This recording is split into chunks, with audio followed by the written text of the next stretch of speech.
Welcome to Unbelievable Stories. Today's story is full of shocking twists and real drama. Subscribe and like to stay updated. Let's dive in. I was seated at my office desk, sipping a mid-morning coffee provided to me by my executive administrative research assistant. She had added fake sugar to it, so I was threatening to drink tea instead since I preferred black tea. I was thinking about how I might continue with a continuing copyright issue that needed to be handled immediately now, yet I was waiting for the federal government to authorize the release of what they called sensitive data. They moved slowly as usual. It must be difficult to do anything when you are always constipated from the rubbish you produce. Dealing with government personnel meant tremendous ineptitude. No one would make a decision or accept direct responsibility unless given a direct instruction. It makes me wonder how many people received a letter before it was dealt with. I wanted the confidential material released. Until it was done, I was stranded and couldn't go on to the next assignment. I had backed up my words with my cash and would be responsible for the expense if the goods set to depart were damaged. Since the outbreak of liberal panic about anything and everything, even the simplest of tasks had become difficult. The word secretary for one almost vanished. It was on the verge of being replaced by titles such as Miss or Mrs. I simply assumed I was growing too old for this. "There is a young lady here to see you," Ava said as she entered my office. She wouldn't give me her name, but she gave me this picture for you to look at. My face flooded with horror as I stared at the photo. Son of a, I thought, why now? It was a photo of Morgan, my ex, and me, and she was dressed for her wedding. It had been taken more than 16 years ago, and it had taken me a long time to move on from. Looking at the photo brought back memories of the misery, cheating, and tears. Those who knew me back then felt I had returned to lick my wounds, and in that regard, they were correct. At the time, I had no idea what money or power were or how they might be utilized to my benefit. I had been naive, but no more. Time had altered me. "Ask her if her name is either Chloe or Brooke," I said, handing her a file stick in a zip-locked bag from a drawer. "If it is, use your computer to show her the video on this. If she requests a copy, give her everything on the stick and return the original one to me. When she's gone, come back, and I'll answer any questions you may have." At 41, I'd cheerfully embraced the bachelor lifestyle. My brief 2-year marriage to Hannah Reid had permanently soured me, and as a consequence, I couldn't blindly trust others. Now, individuals had to earn my confidence, which was really difficult. As a 63 guy with a 38-inch waist and a brownish-black hair that was just starting to show a hint of grey, I could still turn a woman's head and had a couple of friends with benefits, but marriage and love were not for me. Ava returned to my office about an hour later, leaving the door open to return the stick, explaining that the young lady in question still had many questions that needed to be answered. She took a chair and sat down. Ava, when she put on her serious face, became determined she would not leave until she got her answers. She looked at me directly with her emerald eyes, waiting for me to speak. "Which one was it?" "Do you know?" I asked. "Sophie," she responded. "Who is she, and why is she so astonished by what she has heard and seen?" When she heard the woman's voice and threats, she burst into tears, crying, "We've been lied to our entire lives. If what I believe in my heart is correct, he was also lied to. She is one half of a pair of identical twins." The video you both viewed depicted her mother's last remarks to me in a private meeting. It was held at the courtroom before our first divorce hearing, which was about 7 months before they were born. Years later, I learnt about them via acquaintances. She did not notify me of her pregnancy. The remainder of the objects on the stick describe what would happen if I made contact with her. "Her father worked for the NSA at the time," I said. "He caused me to be sacked from the DEA because of his hatred for me and fabricated allegations. The records in that file suggest that there may be a contract on my life that would take effect if I interfered with any of them. I've always taken the danger seriously. Her father was a scary, strong guy who always got his way, no matter the consequences.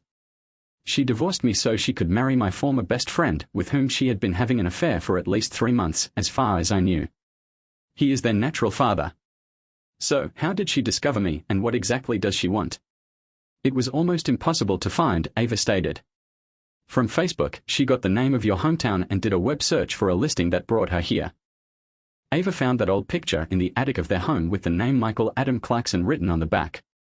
She did a Google search, saw my picture, and knew it was me. She's come all this way to find a bone marrow match for her twin sister because she believes her sister is running out of time. Why would she come here?" "I'm not their father, this doesn't make sense," I replied. Her mother was already dating their father months before I even knew Morgan's father made sure of it. The law of averages alone suggests that he is their natural father. You heard her say that marrying you was a huge mistake since you were from the wrong side of the tracks. Her father and your old acquaintance ultimately helped her see the truth. Sophie secretly persuaded the physicians doing the bone marrow test to conduct a DNA test to answer her doubts. It emerges that Mr. Kincaid is not their biological father. What do you think of that? The look on my face must have told it all, for Ava's countenance turned from serious to cheerful. Tears were building in my eyes. If Sophie's claims were correct, it meant that everything my ex had told me so long ago had been falsehoods. I had to question whether I was a father. I knew the moment I saw her that she was related to you, Ava said as she stood up. She has a certain look that makes that fact so perfectly clear. Are you ready for perhaps the biggest shock in years? Ava, send the information on the stick to my publishers. Tell them that we want the information released in such a way that it can never be traced back. Tell them not to disclose my writing name because my life might still be at risk. Then, find someone who can do a DNA test quickly and set up an appointment. If I am their father, I want the proof in hand when I go to confront their mother. If it is true, I've got to go try to find Sophie. Sophie, it went as I said it would. Could you please come in and introduce yourself? She said. Sophie entered with a proud face. I knew right away when I saw her. Sophie, 17, was an 4-inch younger counterpart of my younger sister. I tried to speak, but I choked. I was in complete amazement. The genetics were evident to the naked eye. I began crying. Sophie must have seen as well, since she began to cry. We must have looked like idiots. Ava grabbed a couple photos with her phone to document this life-changing occasion. Ava left us alone with our thoughts for a few seconds. There are moments in our life when we are at a loss for words or actions. For Sophie and me, this was one of them. When Ava returned, she pulled both of us back to reality. Sophie, you have an appointment for blood testing at 1, Ava told her. They promised to do it on a rush. I charged it to the corporate card. I also made arrangements for you to meet your sister Sarah at Antonio's at 3 and reserved a private table. Sophie needs to see what we do. I told Sarah to make sure she had coverage for when her younger children get off the school bus. She asked why. I explained that you had some very good family news you had to share that couldn't wait. I stood there, caught in an emotional state, unsure what to say, while Sophie walked towards me. I had so many questions running through my thoughts. I grabbed her into my arms and held her tight while Ava closed the door, leaving us to our thoughts. It was difficult for me to accept that I was a father. I had so many questions, but I wasn't sure what to say. Sophie seemed to be having the same sensation. Her body trembled. Sophie and I kept it light from the time we left my office, focusing on doing everything perfectly and taking small steps as we figured it out. After making arrangements at the clinic for copies of the report to be sent to me, we went out for a late lunch.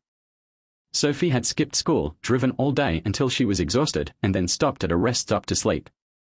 I was upset that a girl so young would do something so dumb in this day and age, but I held my voice.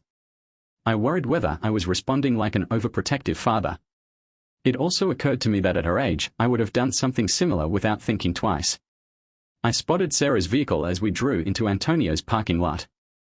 I know we're here to meet your sister, but I have to wonder why Ava set this up without talking to you first, she said. You're about to see what both Ava and I did when we first met you, I told you. It will explain to you why we seem to be acting like there's no doubt that Chloe and you are definitely my daughters. It will also explain why I was shocked when the test comes back positive. Can I call you Dad? Sophie said. I chuckled with a wide grin. I wouldn't have it any other way. Antonio's was a family restaurant, somewhat better than the Red Lobster franchise, with an impeccable reputation.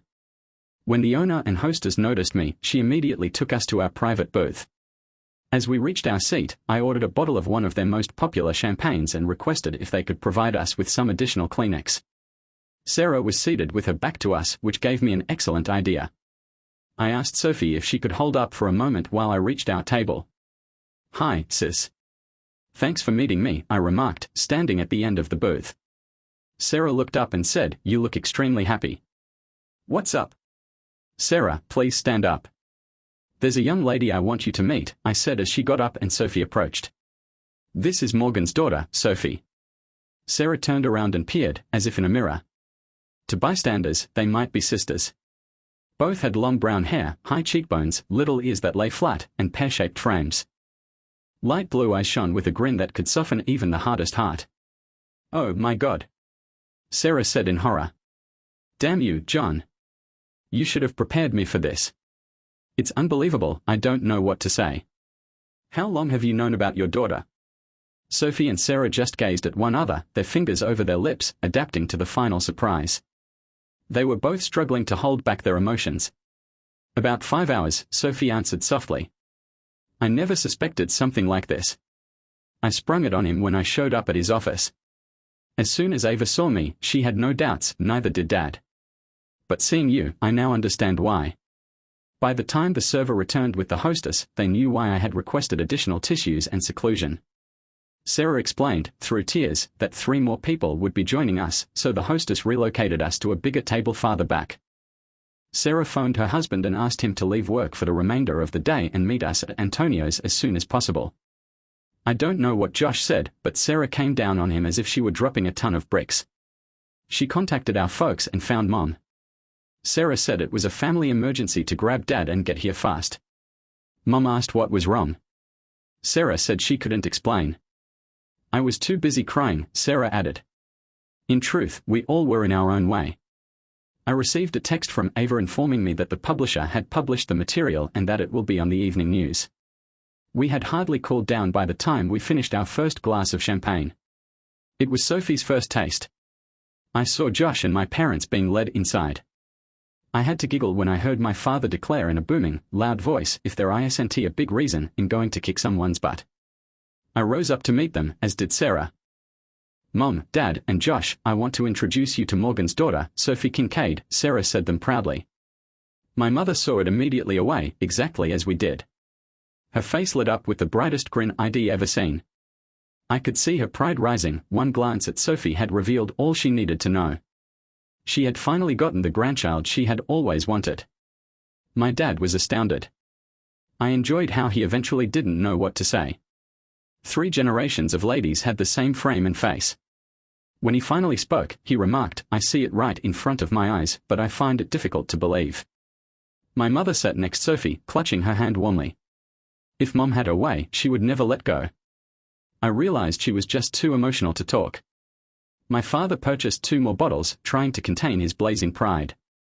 After the server had replenished our glasses, I got up and held one in my hand. "I guess I need to explain," I replied. Sophie seized my mobile phone and began filming everything.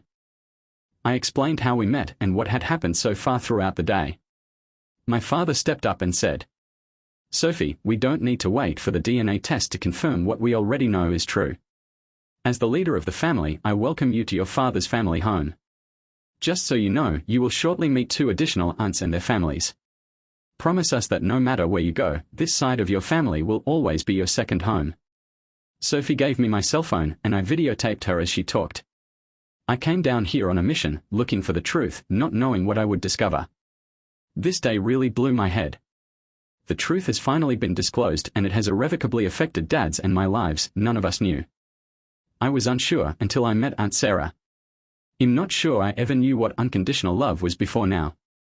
I am certain that when you meet my identical twin sister, Chloe, she will have the same experience. I searched the table as everyone burst into tears, even my father, who felt crying was unmanly. I could see tears running from his eyes, despite his tight upper lip. My mother put out 2 fingers and cried even louder. Before I ended shooting the video, I captured the whole table in tears of pleasure.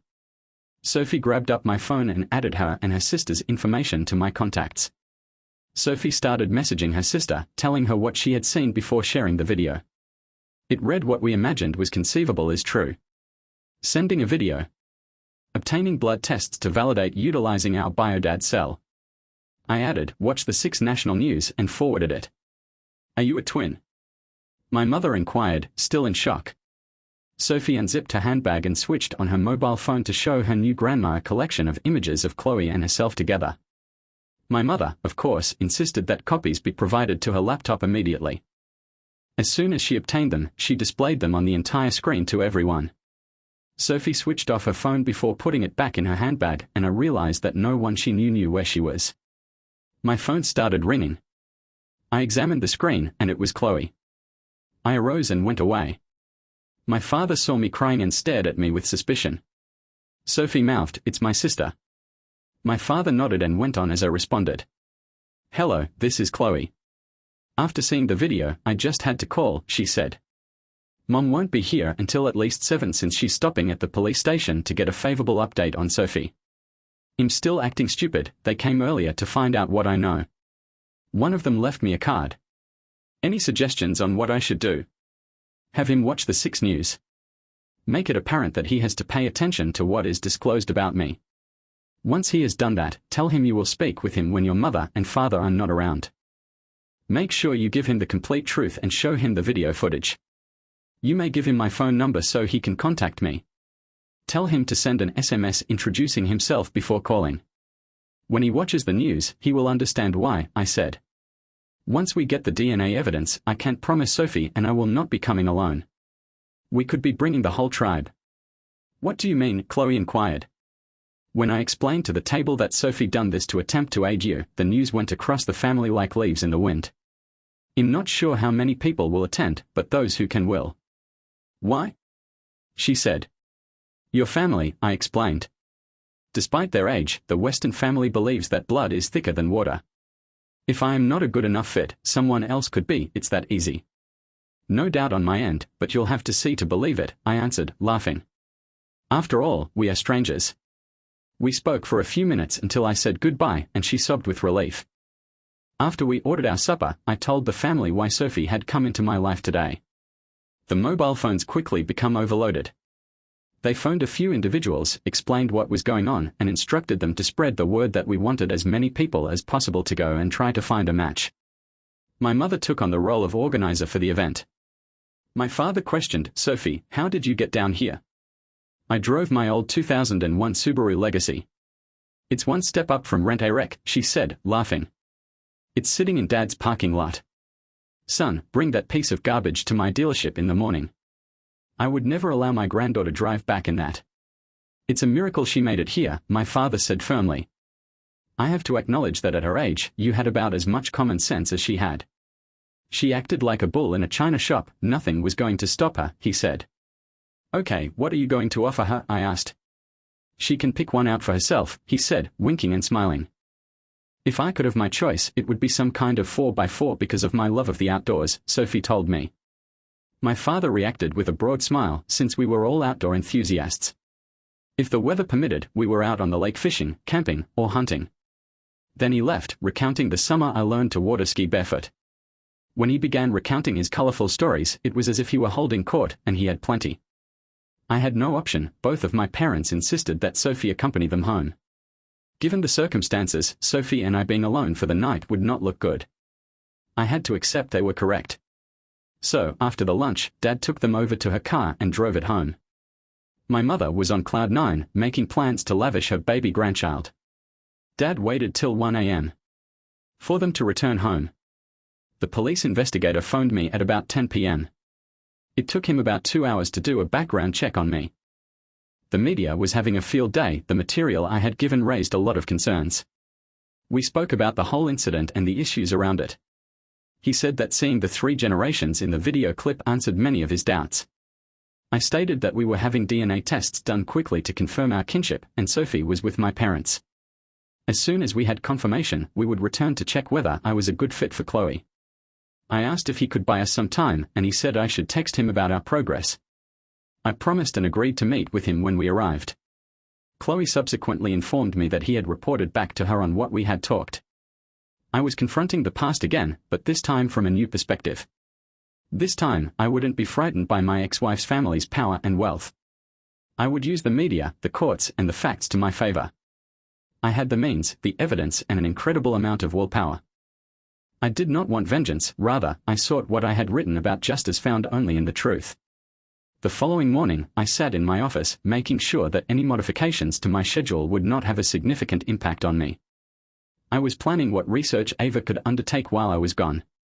Ava was checking email accounts every few minutes, behaving like a vigilant mother hen. She had questioned me about my day, extracting all the information she could. To be honest, I never get tired of staring at Ava Reeves. When she was younger, she must have been every adolescent boy's fantasy. The way her brown hair was done organically highlighted her gentle facial features, which may take you by surprise. The penetrating, brilliant emerald green eyes and large, thick lips that appeared to want to be kissed remained a sight to see. These were the dreams of a lone guy, and I know I had them. I'd long wondered how many spouses were spanked for having their gaze fixed on her. I was nonetheless grateful that she hadn't spotted me staring at her like that. She might have knocked my block off. Finally, she obtained the DNA test results, printed them, and exclaimed, "It's confirmed, you are her father." Ava immediately phoned the lab and requested that the information be automatically sent to Chloe's expert. She began searching for the most aggressive litigation attorney in the state of NY. She looked over a few, chose the best, and scheduled a Skype conversation for me. The conversation went nicely. The lawyer agreed to work on a percentage basis because, given the DNA evidence, he believed it was a no-brainer. We would go after my ex-wife, her husband, and her parents for colluding to deprive me of my fatherly rights. The court order they had presented me with, which barred me from ever contacting them, would not only be overturned, but it would also serve as evidence that their acts were premeditated. The fact that they created a contract on my life that would be activated if I contacted any of them, even if it was false, could be used to demonstrate their intent to frighten and control me. Even before confronting the government, the lawyer recognized an opportunity to gain millions. I instructed Ava to remove the grey dust-covered box from the rear of the safe and deliver the data it contained by email to my new lawyer. It was the legal documentation required to show Morgan's father's willful attempt to damage my career and past marriage. It had taken years of investigation across several government levels to gather it. I then discovered that by the time I spoke with the lawyer, the police officer had published the footage indicating that they had found Sophie. The media framed the story as runaway daughter goes to find her biological dad in order to save her sister's life. Had she endangered his life via her actions? The media was in a frenzy since no one had any answers. "Mom, it's confirmed," I remarked over the phone. "I am a father twice over. Thank you, God. Prepare to depart tomorrow at 7 a.m. from the automobile lot. You'll start spreading the word to everyone." "Have you phoned your girls to tell them?" Mom asked. We were now on the road, driving her 2-year-old Ford Escape, which was completely loaded, towards Wilmore, Oregon. Sophie and I were in the front, followed by my parents in the dealership's tour bus and 28 additional automobiles. The tribe was on their way. Sophie answered my phone call and placed it on speaker. "You're being tracked by CNN," Chloe remarked. "After all, there's a tour bus with a sign that reads 'The Westerns are coming,' 1 out of every 125 should be a match. We have the DNA test that indicates he is our father." "I've got a new 2-year-old Ford Escape," Sophie said. "Dad said that if it was confirmed, a huge family would come, but I never expected this." Chloe stated, "It's given me a new optimism that I never thought I'd have. It's been so long that I can't remember feeling this fantastic." Dad's relatives spread the news, almost as if they appeared out of nowhere. "I met so many people earlier this morning that I'll need to be introduced many times before I can recall their names. I met my first, second, and even third cousins. I'm so pleased that when things settle down, he'll compel Mom to change my last name to Weston." Sophie said, "I never knew that families like this existed. I was so overwhelmed that I nearly drove off the road.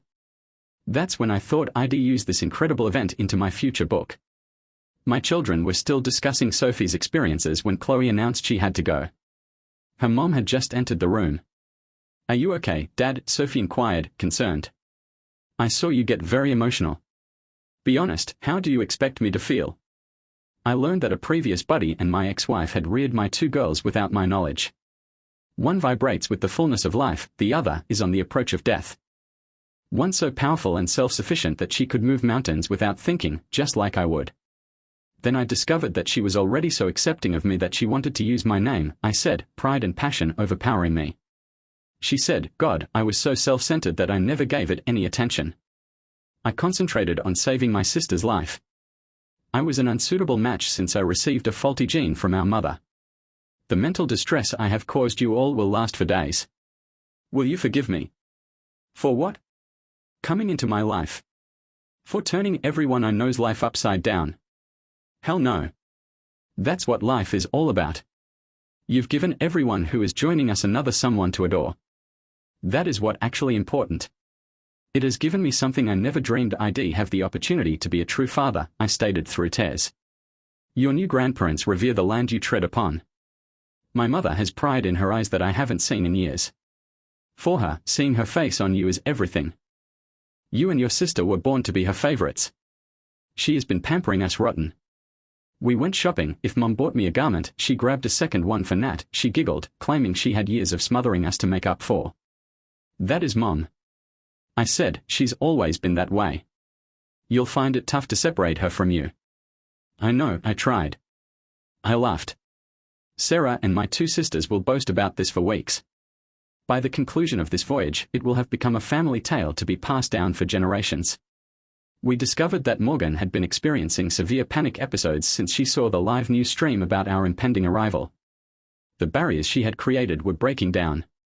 Chloe, whose spirit had been raised, was energized and challenged her as soon as she hung up the phone. Mom, why did you conceal the truth about our true father? Chloe inquired. When she received no response, she pressed harder. You withheld the truth from us, you cast judgment on us, deciding our destiny. What gives you the authority to behave as God? Even Dad didn't know. If Sophie hadn't found his existence and gone to find out the truth, would you have let me die? Morgan was quiet. Chloe's comments had hit her. Morgan realized she had no answers since she never expected the truth to come out. Her father had loathed Jonathan from the beginning and had done all he could to push him away. Just then, Chloe's doctor entered. We obtained DNA from a guy we didn't know. It proved that he is Chloe's biological father. I'm here to tell you that he's on his way to get tested. It seems like he will be a bone marrow match. He should be here tomorrow afternoon, but we'll keep him under watch for his own protection, the doctor said before leaving. Mom, my biodad is arriving with 120 others in case he isn't a match. He wanted to make sure I had a fighting chance, Chloe said. Why? Morgan asked. He and his family believe blood is thicker than water. Though I am a stranger to them, I am family, and family always comes first, no matter what the cost, she said. You had to know we resemble our true father's mother. Here, watch this video, I believe it confirms everything. Morgan viewed a video of my family meeting Sophie. There was no doubt 3 generations had the same face. She could no longer ignore the fact. Her girls had evidence, and her husband's actions were coming back to haunt them. A guy came at the door of Chloe's room and asked for Morgan. When she confessed she was Hannah Roberts, he gave her a huge legal envelope and said, "You have been served." Morgan collapsed to her knees and broke into sobs. Chloe was so enraged that she had no sympathy. Mom, why did Grandpa feel the need to place a contract on my biological father's life? Chloe inquired, knowing full well she would get no response.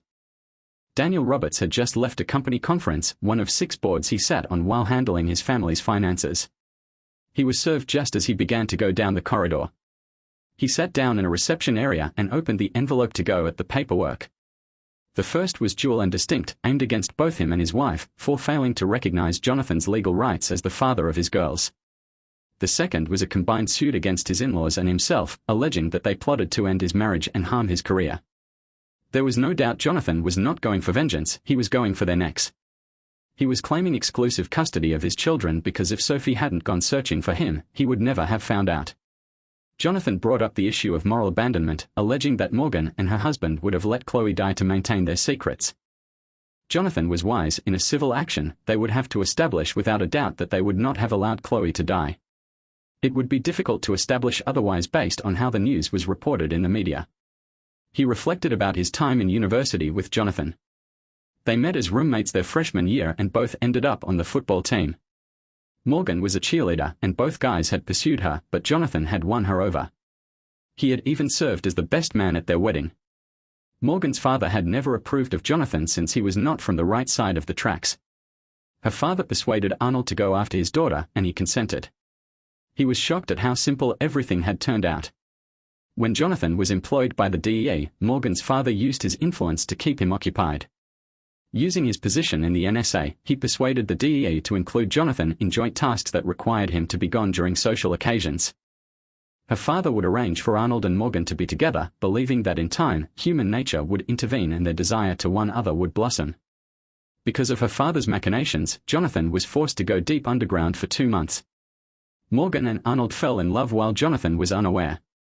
Unbeknownst to either of them, her father had recorded everything, waiting for Jonathan when he came out: videos, images, audio cassettes, and location data, all dated. Morgan didn't recognize she was pregnant since she assumed she was just late due to the stress of Jonathan's predicament. To her father's delight, Jonathan filed for divorce as soon as he found out. The twins were born soon after, and her father ensured Jonathan's dismissal by fabricating bogus allegations against him. It took Jonathan 4 years to cleanse his name. He had to depart the neighborhood in shame, a broken guy. Morgan and Arnold married after the twins were born and have 2 boys together. According to Morgan's father, the unedited recordings from that time would show that he and Arnold colluded to end their relationship. The issue he was now asking himself was what Morgan would do if that knowledge got out. Sophie, I, and the family caravan arrived at our last stop for the night at 8:30 p.m. After over 14 hours of traveling, we were fatigued. We had a modest meal served to our rooms and were soon fast asleep till the wake-up call at 5 a.m. Sophie and I left early to get a good start. Unbeknownst to the others, I had an appointment with the police officer I'd talked with and a DEA representative. At 7, the remainder of the caravan would depart. Sophie took me off at the Risco Police Department on East Pine Street, where I was greeted by Detective Martin, who was investigating Sophie's abduction. She then went to the Northwest Health Center to meet up with her sister. It took Detective Martin, Special Agent Chris Sanders of the DEA, and myself almost an hour and a half to talk about everything. My ex-father-in-law was being questioned. I provided them my lawyer's contact information, stating that if they were preparing a criminal charge, the information they had obtained from me may help them. I left them a stick with all of the information I had. I was now under government protection till I left town. Following that, I was led to the hospital by a security guard to have my blood collected to see if I was a bone marrow match. Sophie and Chloe were speaking, and I could hear them as I reached her private room. The blood sample required for testing had already been collected, all that remained was the waiting. The nursing and security personnel were fully aware of my identity and were prepared. One of the nurses knew me by my pen name and took out a hardback copy of one of my novels, which I happily autographed. I went to enter Chloe's room. "Dad." Sophie expressed amazement. "I didn't expect you to be here this soon." "Chloe, this is our dad, Michael Clarkson," she said proudly. Chloe seemed vulnerable. Her skin draped loosely across her body, and her expression indicated that she was reaching the end. She'd dropped so much weight that she was virtually skin and bones. But her grin was a mile wide, and her eyes were filled with optimism. "Chloe, they are hurrying the exam. It should be completed in about 30 minutes. The remainder of the family caravan is checking into the motels where they will stay. My parents are getting their bone marrow drawn right now and will come up to see you as soon as they are finished. Your doctor agrees that if there are several matches, we would do a double transplant in both arms," I added, trying not to let my emotions show. Chloe lost control and began to weep. I moved over, sat on the side of the bed, and held her in my arms for the first time until she calmed down. Sophie took a snapshot of both of us crying. It was a combination of excitement and relief. Sophie was beaming with pride, and she had every right to be. I recognized how much she had accomplished. I was stunned when I saw my 2 girls together for the first time. Sophie replied, "Grandma and Grandpa, come in and meet my sister." The 5 of us spoke for at least an hour before Chloe's doctor entered, his countenance filled with joy. It turned out that my mother and I were an ideal fit. "The question I have," Dr. Morris continued, "is, are you 2 ready to be checked in so that we can perform the operation tomorrow morning at 6 a.m. We both said yes. My father muttered, "Thank God." We were praying for a miracle the entire way up. "Don't you need my mother's permission?" Chloe inquired. "Normally, we do, but due to Mr. Weston, we received a court order this morning allowing us to continue if he or one of his family were a match. The judge agreed with your father's lawyer that your mother and her husband did not prioritize your needs," Dr. Morris revealed. "It also states that he will cover all costs not covered by insurance." Sophie grinned and said, "I am not surprised, sis." Dad had little option given what Mom and Arnold had done. He had no legal rights, so he took advantage of the judicial system. Every delay increases the chance of recovery. Dad had no reason to trust they would do the right thing, so he made certain there was no additional delay. Just then, a security officer walked in and informed me that we were going to become national news. Chloe changed the station to CNN, where it was revealed that my alter ego as a novelist was now well known. They revealed that I was the author of a successful series of novels that had sold throughout the globe. Sophie, Chloe, and the doctor were all surprised. CNN said that I was worth an estimated $30 million. Boy, were they wrong. I was inclined to laugh and exclaim, "Fake news." My father and mother glanced at me in surprise. They had no clue. They assumed I worked as an independent corporate financial counselor. "My God, Dad," Chloe said in surprise, "I've read every one of your novels." They are fantastic. I laughed. After the devastation of my old life, I needed to recreate myself. Writing for me was a kind of therapy. I'm pleased I did. It took a few years, but the first book was a big personal success, and it has only increased since then. I maintain them current by considering the global circumstances, society's ideas, and morality before disclosing what I do, ensuring that the raw truth is shown, whether people like it or not. For the first time in 15 years, I was checked into my least favorite place, a hospital. So did my mother. My newest daughter requested to share a room with me, but the hospital said that security would not allow it. Sophie spent the evening racing between 3 separate rooms. My father phoned a few relatives to tell them what was going on. Morgan and Arnold were not happy when they arrived at the hospital after finishing work. Attitudes regarding them had shifted overnight. Chloe informed them that she was being readied for surgery first thing in the morning, when she will get a double bone marrow transplant. Chloe said that they had lost control of everything due to a court ruling. How? Morgan asked.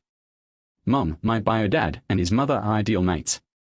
Both are going under, so I may be given a double dosage. Both want me to heal completely, regardless of the cost, Chloe stated. Mom, who is Marcus Holt? He is your favorite author. Of course, I understand. Why are you asking? Morgan responded sarcastically. You're correct, but were you aware that Marcus Holt is a pen name? His true name is Jonathan Eli Weston, and he's my biological father. Morgan and Arnold's faces became white. They had thought that by throwing money at the approaching court case, it would be resolved within a few days. Jonathan's net worth made it evident that he was not interested in money, but rather justice. Jonathan had always believed in law and order, which had made him a successful agent until his termination. Mom, did you realize that Grandpa has been in DEA custody all day?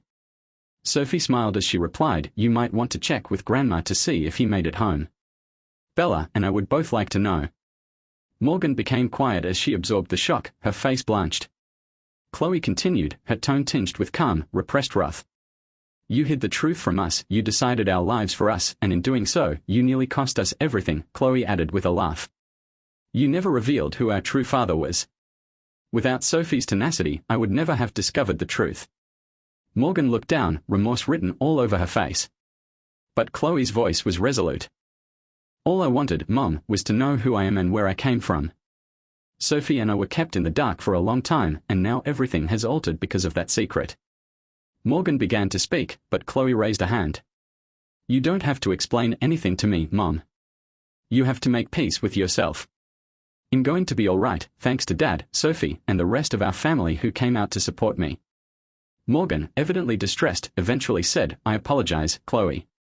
I really am. I had no idea that suppressing the truth would do so much pain. I was wrong. Chloe's expression softened and she offered a little nod. Maybe one day we can rebuild our trust, but it'll take time. Morgan glanced away, her face a combination of embarrassment and sadness, while Chloe focused on her sister, who had been standing silently by her side. Just then, a nurse entered the room, shattering the silence. Ms. Weston, she began, addressing Chloe, the surgical team is ready, and your whole family is here to support you. Chloe grinned, relief spread over her face. Thank you. Sophie and I joined her in the elevator, along with my parents, Ava, and other family members who had come with us. We embraced in the corridor, both of us attempting to keep our emotions under control. Sophie and I remained close, clutching Chloe's hands, while she was brought down the corridor to the surgery room.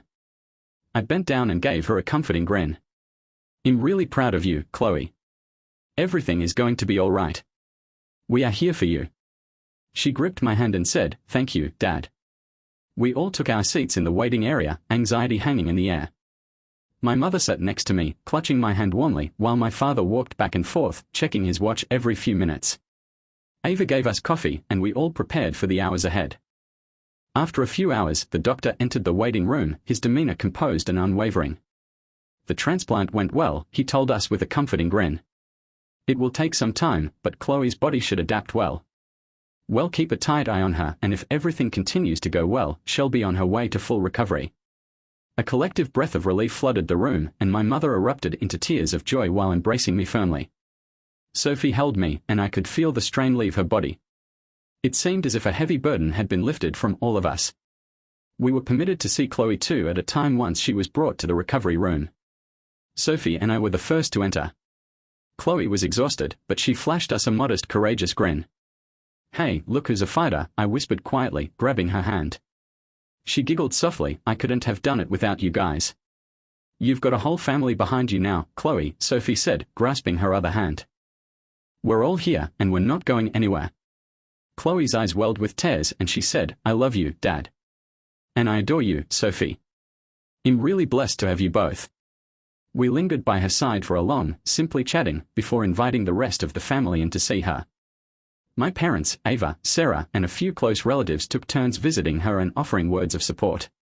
The next several days were a blur of healing and cautious hope. Chloe's strength gradually returned, and with each passing day, her color and vigor increased. The family's emotions were high, and everyone was ready to support her. After a week in the hospital, Chloe was released. My parents and I planned a little welcome home party, and Ava took care of planning everything. It was a small gathering, but it was full of love, excitement, and family, something Chloe hadn't felt in a long time. As Chloe settled into my parents' guest room, she shifted significantly. "Thank you for everything, Dad," she whispered quietly while perched on the side of the bed. "I finally feel like I'm where I belong." I sat next to her and placed a soothing hand on her shoulder. "Welcome home, Chloe. You're with your family, just where you should be." Sophie joined us, beaming as she sat on Chloe's opposite side. "You will never have to face anything alone again. We are a team." The three of us sat there, enjoying our newfound friendship. It was a memory I'd have forever, a reminder of the strength of family and the power of truth. Chloe's health gradually improved over the next several weeks. She gained weight, her color returned, and her energy levels increased. It was incredible to see her progress. Sophie and I kept a careful eye on her, as did my parents and Ava, who had formed a close support group. Chloe and Sophie formed an intimate friendship, behaving as if they had known one another their whole lives. Meanwhile, the media frenzy had only increased. My ex-wife's family's deception, concealed papers, and my own custody struggles made global headlines.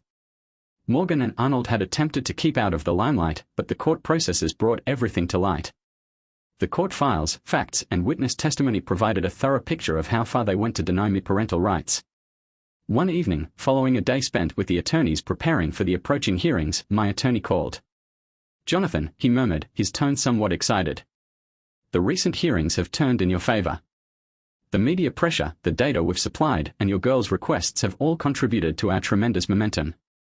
It's almost probable that the court will allow you shared custody of both kids and, with Morgan's consent, a full transfer of custodial rights if she believes it is best." I breathed a great sigh of relief. "Thank you. This is everything I fought for." Also, he went on, the court has said that based on the circumstances, Morgan may be forced to attend family therapy sessions with Chloe and Sophie if they want to bridge the gap and go ahead. It's a powerful advice, while not required, that might help her discover a constructive approach to heal some of the damage. Later that night, I collected Sophie and Chloe to deliver the news. "The court is likely to rule in favor of joint custody," I told them as we sat down at the kitchen table. "And if you both feel it's important, you'll have the option to meet with your mother for therapy sessions." Chloe seemed thoughtful.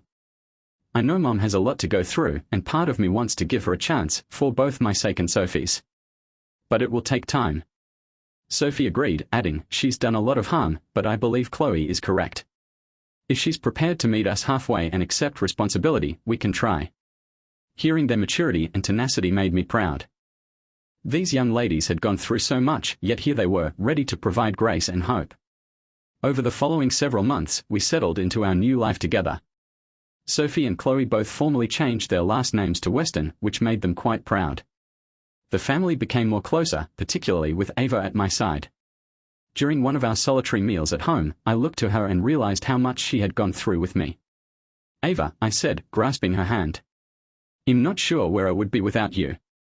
You've been my rock throughout this." She gave me a warm grin. "You are my best buddy, Jonathan, and I am really pleased of how far you have gone. You've shown the world what it means to fight for family." We sat in quiet for a minute, just enjoying one another's company, when I said, "Are you ready for this? For all that comes with a family, 2 adolescents, and all the chaos." Ava giggled and squeezed my hand. "I wouldn't have it any other way."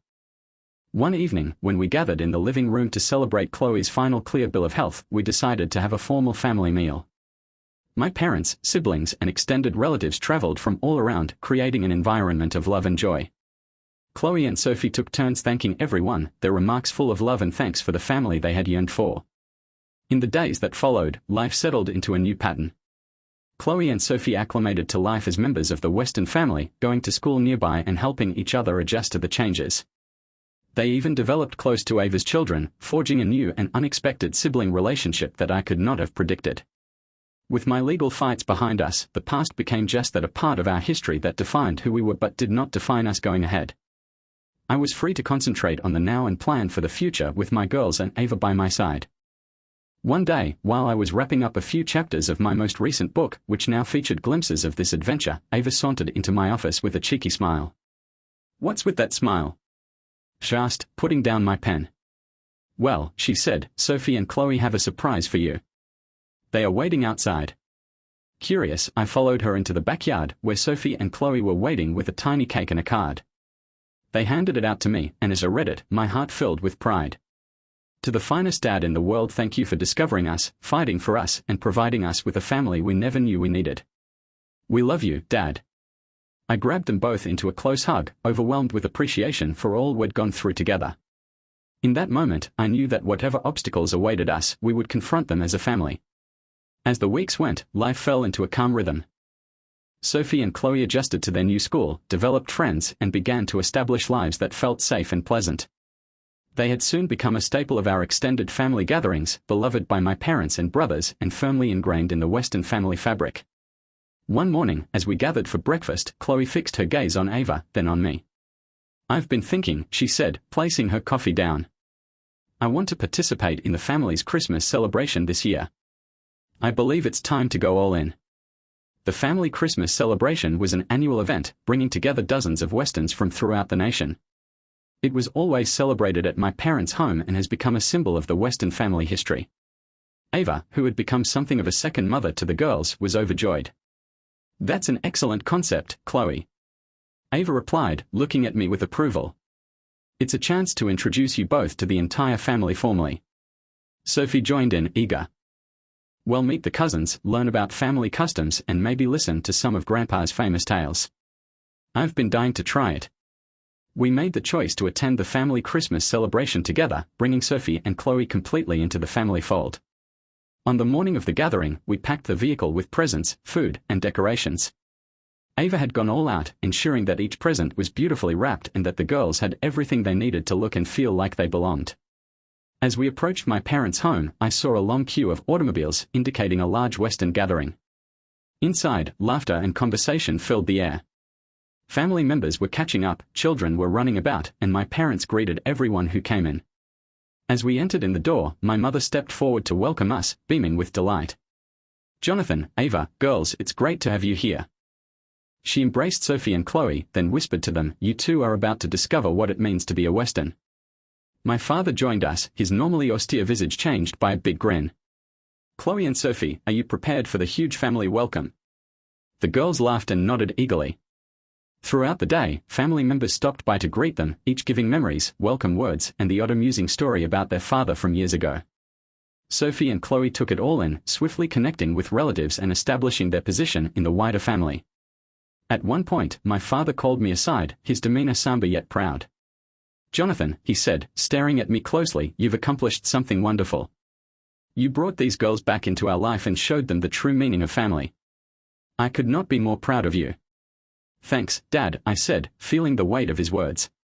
"It's been a journey, but it's one I wouldn't trade for anything." As the day progressed into evening, the Weston family gathered around the fireplace for a custom in which each family member shared one item they were thankful for during the previous year. Sophie got up, took a big breath, and then spoke. "I just wanted to express how thankful I am to be here with all of you. I had no idea what family was supposed to feel like before I arrived here, and now I can't fathom my life without it. Thank you for inviting me and Chloe, it means everything to us." Chloe stood behind her, smiling as she said, "And I do want to thank my father for discovering us, fighting for us, and providing us with the family we never expected. It's been the finest present we could have hoped for." Tears welled up in my eyes as I listened to their comments, overwhelmed by the love and appreciation we all shared. Ava slid her hand into mine and squeezed softly. In that moment, surrounded by family and full of excitement, I realized our trip had gone full circle. Later that night, as we drove home, the girls fell asleep in the backseat and Ava rested her head on my shoulder. "You did it, Jonathan," she murmured. "You brought them home and you've given them everything they deserve." I glanced at her and smiled sweetly. "No, we did it. You've been with me every step of the way." As we drove into the driveway, I looked back at Sophie and Chloe, who were sleeping soundly. In that calm moment, I sensed an unshakable bond, a strong feeling of belonging that would take us through whatever trials life had in store. And when I put my girls into bed that night, I realized that we were a family by choice, love, and unshakable devotion to one another. Whatever was ahead, we would face it together, and I was prepared to give them the life they deserved. In the months that followed, our lives expanded in ways I had never imagined imaginable.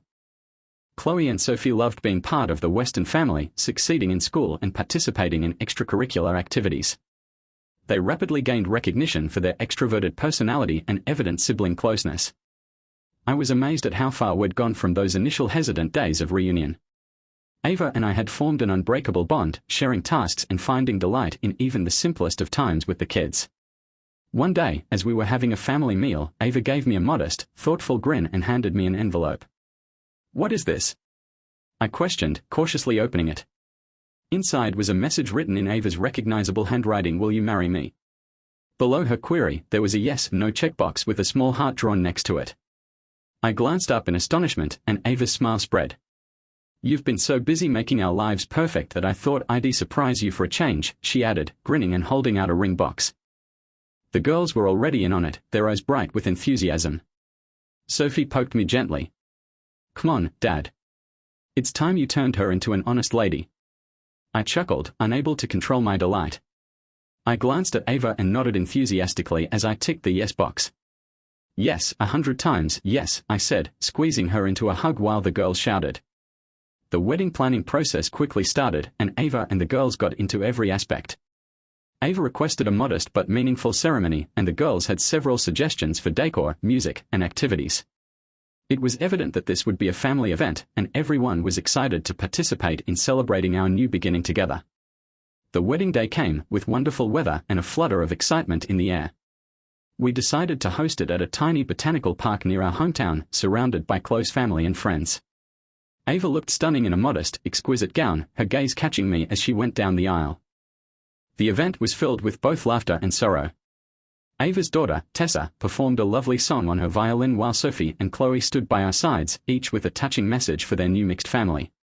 When it came my moment to speak, I grasped Ava's hands and said, "Ava, you're the partner I didn't realize I needed, and you've showed me what true love and devotion mean. You were there for me through every storm, helping me discover strength I didn't know I had. Today, I am pledging myself not just to you, but also to our family, our girls, and the life we are creating together."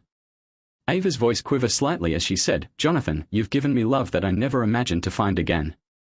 You have made me feel protected, valued, and optimistic about the future. I pledge to support you, to laugh and weep with you, and to be all we need as we grow together." As we exchanged rings and sealed our vows with a kiss, the family burst into cheers. Sophie and Chloe came up, hugging us tightly, followed by Tessa and Ava's kid Noah. In that moment, surrounded by all of them, it seemed like the ideal start. Following the ceremony, the reception included loud music, emotional toasts, and exuberant dancing. My father delivered a poignant speech on family, perseverance, and the power of love, while my mother shed tears of joy.